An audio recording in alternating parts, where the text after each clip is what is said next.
You're watching how Leap. Let's stop your MacBook from sleeping after closing the lid. Connect your MacBook to a power source. Connect an external display, keyboard, and mouse. Close the lid. Your Mac should now stay awake in clamshell mode. To enable this without peripherals, you need a third-party app like Amphetamine or Keeping You Awake.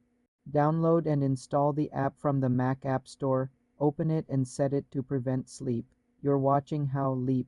Let's stop your MacBook from sleeping after closing the lid. Connect your MacBook to a power source. Connect an external display, keyboard, and mouse. Close the lid. Your Mac should now stay awake in clamshell mode. To enable this without peripherals, you need a third-party app like Amphetamine or Keeping You Awake. Download and install the app from the Mac App Store. Open it and set it to prevent sleep.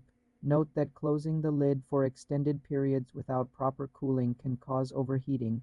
For more simple tech tutorials, subscribe to the channel.